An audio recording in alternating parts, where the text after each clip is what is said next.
നീയാണഭയം രാപ്പകൽ തേടും സദയം രാജാതിരാജായ കരുണയേക് കനിവിൻ കടലാമൻ നാഥനോട് കരം നീട്ടി തേടി ഏകനോട് അല്ലാ മേരെ തോബാ അല്ലാ മേരെ തോബാ അല്ലാ മേരെ തോബാ അല്ലാ മേരെ തോബാ അല്ലാ മേരെ തോബാ അല്ലാ മേരെ തോബാ അല്ലാ മേരെ തോബാ അല്ലാ മേരെ തോബാ ഇലാഹി നിന്നിൽ തേടുന്നു ഞാൻ ഇറയോനെ നിന്നെ വണങ്ങുന്നു ഞാൻ ഇലാഹി നിന്നിൽ തേടുന്നു ഞാൻ ഇറയോനെ നിന്നെ വണങ്ങുന്നു ഞാൻ അലിഫിൽ തുടങ്ങുന്നു തമ്പുരാനെ ഞാൻ അഹദേ നിന്നിൽ ശുക്ർ പാടുന്നു ഞാൻ അല്ലാ മേരെ തോബാ അല്ലാ മേരെ തോബാ അല്ലാ മേരെ തോബാ അല്ലാ മേരെ തോബാ അല്ലാ മേരെ തോബാ അല്ലാ മേരെ തോബാ അല്ലാ മേരെ തോബാ അല്ലാ മേരെ തോബാ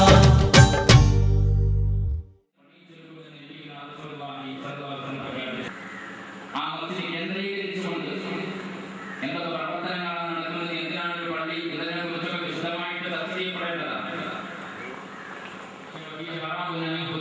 എന്ന് പറഞ്ഞെടുത്താണ് കാര്യമുള്ളത്.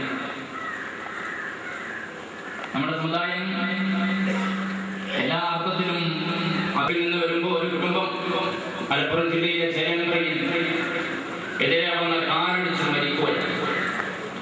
അതുമായി ബന്ധപ്പെട്ടുകൊണ്ട് കോട്ടുമല ബാപ്പു മുസ്ലിയർ മണിയാന്ന് നമ്മുടെ അശ്വതി കേന്ദ്രത്തിൽ നമ്മളോട് പറയുകയാണ്, കാറ് വന്നത് അതിന്റെ കള്ളിന്റെ കുപ്പിയായിരുന്നു. കള്ള് കുടിച്ച് ലക്കുകെട്ട് എതിരെ വരുന്ന പാവങ്ങൾ ഒരുപാട് കൊല്ലമായി ഗൾഫിൽ ജോലി ചെയ്ത് ഒരു കാറിൽ പോലും സഞ്ചരിക്കാൻ വകയില്ലാതെ ഓട്ടോറിക്ഷ വിളിച്ച് വീട്ടിലേക്ക് വരുമ്പോൾ ആ പത്രവാർത്ത വായിച്ച് കണ്ണു നിറയാത്തവർ, ഹൃദയമുള്ളവരുണ്ടെങ്കിൽ തളർത്തിക്കൊണ്ടിരിക്കുന്ന ഒരു കാലഘട്ടത്തിൽ എന്തിനാണ് മസ്ജിദ് എന്നതിനെ കുറിച്ച് ആലോചിക്കുന്നത് നല്ലതാണ്. എപ്പോഴും വിശദമായി പറയേണ്ട കാര്യമാണ്, ഞാൻ വിശദീകരിക്കുവാൻ ആഗ്രഹിക്കുന്നില്ല. സംസ്കരണത്തിന്റെ മാസങ്ങളിലേക്കാണ് നമ്മൾ അടുത്തുകൊണ്ടിരിക്കുന്നത്. സമുദായം ഇന്ന് 3 കാര്യങ്ങളിൽ വളരെയേറെ ഗൗരവമായി ആലോചിക്കേണ്ട സമയത്താണ് നമ്മൾ കടന്നുകൊണ്ടിരിക്കുന്നത്, പോയിക്കൊണ്ടിരിക്കുന്നത്. ഒന്നാമതായി സമുദായത്തെ മുച്ചൂടും ബാധിച്ചുകൊണ്ടിരിക്കുന്ന മദ്യാസക്തി. രണ്ടാമതായി വീട് വിട്ടിറങ്ങിക്കൊണ്ട് കുഫരിയത്തിലേക്ക് പോയിക്കൊണ്ടിരിക്കുന്ന സമുദായത്തിലെ തരുണീമണികളുടെ സങ്കടകരമായ കാര്യം. മൂന്നാമതായി ഇംഗ്ലീഷ് മീഡിയം സ്കൂളിന്റെ അതിപ്രസരം. ഈ 3 കാര്യങ്ങളിലൂടെ മുസ്ലിം സമുദായം എവിടെ എത്തി നിൽക്കുന്നു എന്നതിനെ കുറിച്ച് വിശദമായ ഒരു പഠനത്തിന് നമ്മൾ മുന്നോട്ട് വരുമ്പോ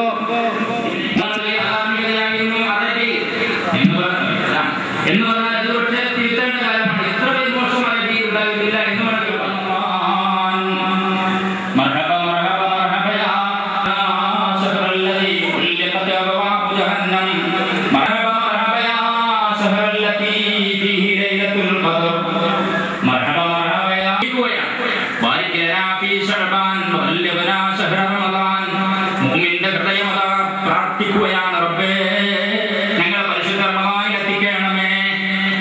മനോഹരമായ ഒരു മസ്ജിദിലാണ് നമ്മളുള്ളത്, പവിത്രമായ ഒരു മാസത്തിലാണ് നമ്മളുള്ളത്. മണ്ണും ആകാശവും ഇങ്ങനെ തയ്യാറായിരിക്കേണ്ടത്. എന്തിനാണ് റമളാൻ കടന്നു വരുന്നത്? എന്താണ് റമളാന്റെ മെസ്സേജ്?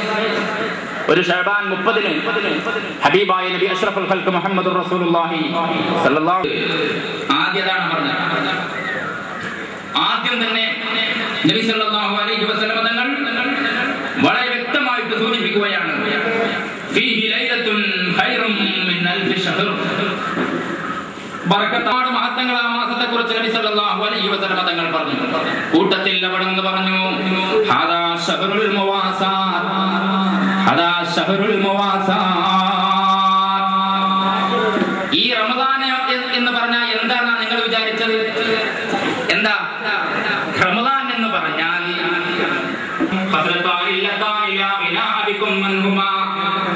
രണ്ട് കാര്യങ്ങൾ നിങ്ങൾക്ക് അല്ലാഹുവിന്റെ തൃപ്തി നേടിത്തരും.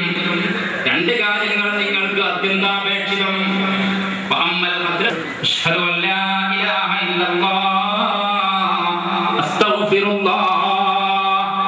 അള്ളാഹുവിന്റെ കൃപയിൽ നേടിത്തരുന്ന രണ്ട് കാര്യങ്ങൾ, ഒന്ന് ഷഹാദത്തിന് മൊഴിയലും അതേപോലെ അള്ളാഹുവിനോട് ഇസ്തിഗ്ഫാർ ചെയ്യലുമാണ്. എന്നാൽ പിന്നെ പറയുന്നത് അല്ലാഹുവിന്റെ റസൂല് ഷഹ്റുൽ മുവാസ, റമദാൻ കടന്നു വരുമ്പോ എന്തിനാണ് റമദാൻ വരുന്നത്? ഒരുപാട് കാര്യങ്ങൾ. അതിന്റെ ആത്മീയമായ നോമ്പ്, പിന്നെ വയറിന് മാത്രം പോരാ, കൈക്ക് അനുഗ്രഹിക്കുമാറാകട്ടെ. ഇനിയും ഈ സമുദായത്തിന് ദിശാബോധം നൽകാനും ഫിഖ്ഹിന്റെ കർമ്മശാസ്ത്രത്തിന്റെ മൈതാനത്ത് റമദാനിലൊക്കെ രാത്രി ഒരുപാട് വയലുകൾ. അതുകൊണ്ട് ഇവിടെ ഇമാം ഗസാലി എണ്ണിയ വല്ലുൽ ബസറും കഫുൽ ലിസാനും ഒന്നും ഇവിടെ വിശദീകരിക്കേണ്ട ആവശ്യമില്ല. ഇവിടെ ശരീരത്തിന്റെ നോമ്പുകളെ കുറിച്ചൊന്നും വിശദീകരിക്കേണ്ട ആവശ്യമില്ല. അതുകൊണ്ട് ഞാൻ ആ നോമ്പിന്റെ മറ്റൊരു മേഖലയിലേക്കാണ് നിങ്ങളുടെ ശ്രദ്ധ. അതിന്റെ മസലയും ഇവിടെ പറഞ്ഞാൽ അത് ബസ്രയിലേക്ക് കാലൊക്കെ കയറ്റുന്ന പോലെയാകും. അപ്പോ റമദാന്റെ പ്രധാനപ്പെട്ട ഒരു മെസ്സേജ്, ഇത് വിഭവ സമത്വത്തിന്റെ മാസമാണ്, ഇത് സാമ്പത്തിക സമത്വത്തിന്റെ മാസമാണ്, ഇത് സാമൂഹ്യ നീതിയുടെ മാസമാണ്.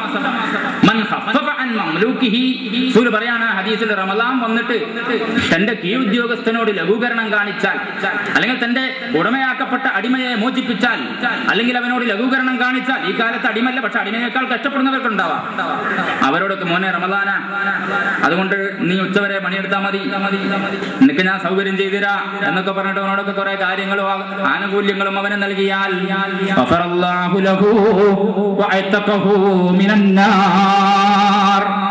അള്ളാഹുവിന് പുറത്തു കൊടുക്കും, അവനെ നരകമോചിതനാക്കുമെന്ന് നബിയുനാ റസൂലുള്ളാഹി. എന്തൊരു മാസാ കടന്നു വരാൻ പോണത്! രാവിലെ മുതൽ വൈകുന്നേരം വരെ പട്ടിണി എടുക്കുക എന്നുള്ളത് മാത്രമല്ല. അങ്ങനെയാണോ? അങ്ങനെയാണ് ഇവിടെ ഒരുപാട് ആള്, ഇപ്പൊ രാംദേവിനെ പോലുള്ള ആളുകൾക്ക് ഒരുപാട് നോമ്പ് പോലത്തെ കാര്യങ്ങൾ നിർവഹിച്ചു. അതല്ല, ഇതിന്റെ മെസ്സേജ് അർത്ഥഗർഭമാണ്. പരിശുദ്ധമാക്കപ്പെട്ട റമദാൻ എന്തിന് കടന്നു വന്നു എന്ന് ചോദിച്ചാൽ, ഈ പ്രഭാഷണത്തിന്റെ ഈ മേറ്റർ, ഈ പ്രയോഗം, ഈ പദം സ്വർണ്ണ കൂട്ടിലിടണം. അതാ ഷഹ്റുൽ മുവാസ. അത്ഭുതകരമായ ഒരു മാസമാണ് കടന്നു വരാൻ പോകുന്നത്. എങ്ങനെയാണ് അത് വിശദീകരിക്കേണ്ടത്? ഖുർആൻ തന്നെ പറഞ്ഞില്ലേ, യാ അയ്യുഹല്ലദീന ആമനൂ കുതിബ അലൈക്കുമുസ് സിയാം കമാ കുതിബ അലല്ലദീന മിൻ ഖബ്ലിക്കും ലഅല്ലക്കും തത്തഖൂൻ അയ്യാമം മഅദൂദാത്. ഏ സത്യവിശ്വാസികളെ, നിങ്ങൾക്കൊരു മാസക്കാലത്തെ വൃദ്ധാനുഷ്ഠാനം നിർബന്ധമാക്കപ്പെട്ടിരിക്കുകയാണ്. നിങ്ങളെ മുൻഗാമികൾക്ക് നിർബന്ധമാക്കപ്പെട്ട പോലെ എന്തിന്? നിങ്ങളൊക്കെ തഖ്വയുള്ളവരാവാൻ. അയ്യാമം മഅദൂദാത്, ചില എണ്ണപ്പെട്ട ദിവസങ്ങളിൽ. ഈ തഖ്വ ഉണ്ടാക്കുക എന്ന് പറഞ്ഞാൽ എന്താ? നമ്മൾ വിചാരിക്കുന്നില്ലല്ലോ തഖ്വ നാനാർത്ഥമുള്ള, അതിനേക്കാൾ അർത്ഥമുള്ള, തഖ്വയുടെ അർത്ഥം പറയാതിരിക്കുകയാണ്. അത്രമാത്രം വിശാലമായൊരു മേഖലയാണ് തഖ്വക്കുള്ളത്. നമ്മളൊക്കെ വിചാരിക്കുന്നു തഖ്വ എന്ന് പറഞ്ഞാൽ എന്താണ് തഖ്വ? തഖ്വ ഉണ്ടാക്കാനാണ് റമദാൻ വരുന്നത്. അതിനെക്കുറിച്ച് വളരെ വിശദമായി നമ്മൾ മനസ്സിലാക്കുമ്പോഴാണ് അത് നമുക്ക് ബോധ്യപ്പെടുക. എന്താണ് തഖ്വ എന്ന് പറയുന്നത്? തഖ്വ ഉണ്ടാക്കാനാണല്ലോ ഇപ്പൊ റമദാൻ വന്നത്. റമദാന് വേണ്ടി നമ്മൾ ദുആ ചെയ്യുക, റമദാനിൽ എത്തിക്കണേ. എന്താ തഖ്വ? തഖ്വയെ നമ്മൾ